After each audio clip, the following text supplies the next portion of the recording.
Om Swastiastu. Assalamualaikum warahmatullahi wabarakatuh. Salam sejahtera bagi kita semua dan salam. Pada kesempatan kali ini, saya akan membawakan materi terkait tentang Trihita Karana sebagai dasar pengembangan kebahagiaan dan keharmonisan manusia. Sebelum lanjut ke materinya, izinkan saya memperkenalkan diri terlebih dahulu.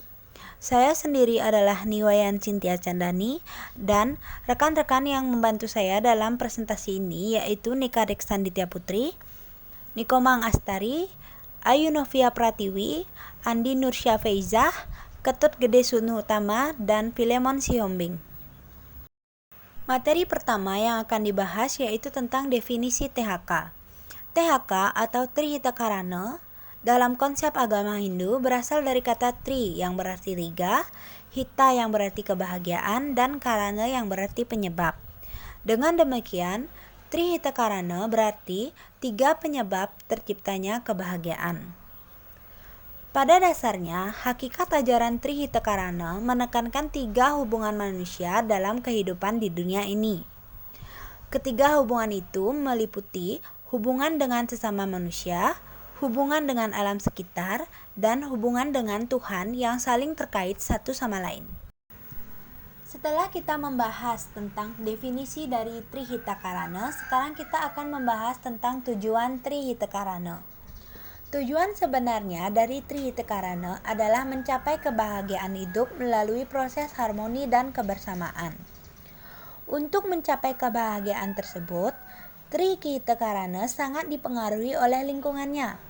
Hal ini berarti bahwa lingkungan alam, lingkungan manusia atau masyarakat, dan lingkungan pola pikir atau konsep atau nilai yang berkembang dalam masyarakat akan sangat mempengaruhi tujuan akhir yang akan dicapai oleh filsafat Trihita Karana. Intinya, tujuan utama dari Trihita Karana itu adalah mencapai kebahagiaan dengan cara menjaga hubungan harmonis manusia dengan Tuhan, hubungan harmonis manusia dengan manusia, dan hubungan harmonis manusia dengan lingkungannya. Selanjutnya ada definisi kebahagiaan. Kebahagiaan adalah kondisi emosi dengan karakter rasa senang, penuh syukur, dan puas. Definisi ini memang bisa berbeda antara satu orang dengan orang lainnya. Hanya saja, karakteristik utamanya adalah kepuasan terhadap hidup atau momen yang sedang dijalani. Meski demikian, memang benar bahwa emosi seperti bahagia, sedih, takut, kaget, dan lainnya adalah konsep yang sangat luas. Ada unsur subjektivitas juga di dalamnya. Ingat, bahagia bukan berarti tak pernah sedih. Dua komponen utama ketika berbicara tentang definisi kebahagiaan adalah yang pertama, emosi yang seimbang. Setiap orang bisa merasakan emosi, perasaan, hingga mood yang berbeda-beda. Rasa bahagia umumnya dikaitkan dengan perasaan positif ketimbang perasaan negatif. Komponen kedua untuk definisi kebahagiaan yaitu puas akan hidup. Ini menunjukkan seberapa puas seseorang akan berbagai aspek dalam kehidupannya. Misalkan, seberapa puas seseorang dengan hubungan dengan orang lain, seberapa puas seseorang dengan karirnya, seberapa puas seseorang dengan pencapaiannya, hingga hal-hal lain yang dianggap penting. Selain memahami arti dari kebahagiaan, kita juga harus memahami arti dari keharmonisan.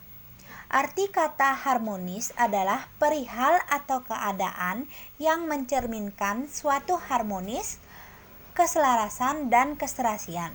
Sehingga keharmonisan adalah suatu kerukunan yang mampu dijalankan oleh setiap orang yang dapat menunjukkan seberapa pentingnya hidup manusia itu untuk dapat bersosialisasi dengan manusia yang lainnya dalam lingkungan sekitarnya. Harmonis adalah suatu tanggapan seseorang untuk menciptakan suasana yang mampu memberikan dampak baik bagi orang yang menempati tempatnya dalam menjalin kasih kepada sesama orang sekitar dan lingkungannya dengan aman, damai, dan rukun. Contoh keharmonisan seperti dalam ruang lingkup pertemanan, misalkan seorang harus dapat memperlakukan temannya dengan baik, sebagaimana diri sendiri diperlakukan, seperti dapat diandalkan, dipercayai, dan menyediakan waktu bagi teman yang sedang membutuhkan.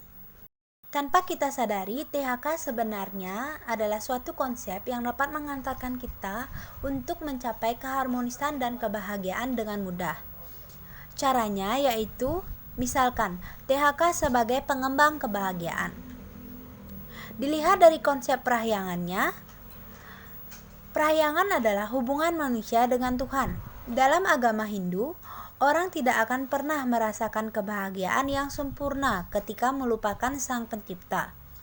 Walaupun manusia memiliki banyak harta dan mampu mewujudkan banyak keinginan, tetapi jika ia tidak dekat dengan Tuhan, maka di kedalaman hati dan jiwanya akan merasakan kehampaan. Oleh karena itu, untuk mendapatkan kebahagiaan sejati, manusia harus dekat dengan Tuhan, rajin berdoa, dan mengikuti perintahnya. Adalah cara yang terbaik untuk membangun hubungan dengan Tuhan. Kemudian konsep yang kedua yaitu pawongan. Pawongan adalah hubungan baik manusia dengan manusia lainnya. Kebahagiaan manusia akan sulit terwujud bila ia tidak mampu menjalani hubungan baik dengan sesama manusia. Hubungan baik itu misalkan saling menghormati, kerjasama, rasa cinta, keluarga yang penuh kasih, dan persahabatan. Banyak orang merasa lebih bahagia jika dia memiliki banyak teman ketimbang memiliki banyak uang. Jika harmonisasi hubungan manusia tidak terjadi, maka kebencian, konflik, dan perang akan terjadi terus-menerus. Konsep yang ketiga adalah palemahan. Palemahan adalah menjaga hubungan baik antara manusia dengan alam di sekitarnya. Alam yang dimaksud adalah udara, air, tanah, batu, gunung, tumbuhan, dan hewan. Manusia harus menjalin hubungan baik dengan alam untuk mencapai kebahagiaan.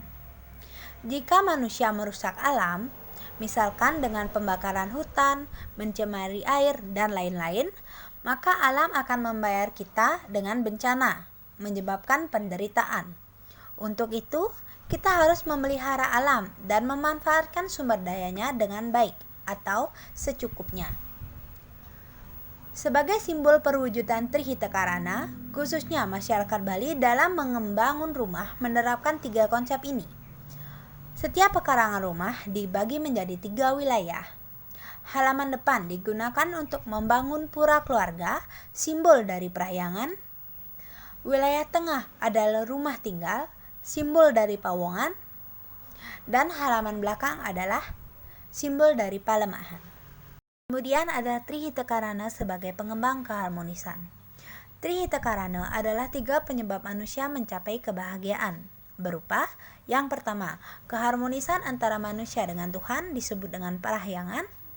Yang kedua, keharmonisan manusia antara sesama manusia disebut dengan pawongan.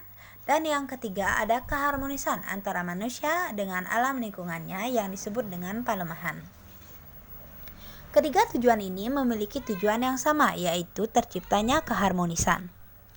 Harmoni memiliki makna yang sama dengan hidup selaras, yaitu tindakan yang tidak menimbulkan konflik. Jika seseorang memiliki konflik, ia harusnya dapat menyelesaikannya dengan bijaksana. Misalkan, melalui musyawarah dan mawas diri. Untuk dapat mencapai makna harmoni, ada beberapa prinsip yang harus diperhatikan. Yang pertama, pengakuan terhadap keragaman. Yang kedua, status dan peran adalah berkomplementer sehingga terbentuk hubungan sistematik. Yang ketiga adalah rukun. Rukun artinya berdamai satu dengan lainnya dalam suatu kelompok dan menolak adanya kekerasan. Yang keempat adalah hormat. Hormat artinya menghargai orang lain dalam interaksi sosial. Yang kelima adalah kasih sayang dan yang terakhir adalah cakra yatsna. Cakra yatsna adalah tuntutan timbal balik antara memberi dan menerima agar terjadi keseimbangan dalam interaksi sosial. Dengan memperhatikan beberapa hal tersebut, seseorang dapat dikatakan sudah bijaksana. Orang yang berhak juga tidak hanya berharmoni, pada Tuhan saja, namun juga berharmoni terhadap sesama manusia dan lingkungannya. Sekarang kita akan membahas tentang contoh pengimplementasian secara nyata dari materi yang saya bawakan, yaitu Trihitakarana sebagai pengembang kebahagiaan dan keharmonisan. Contoh yang saya ambil, kita akan melihat dari cerita Mahabharata.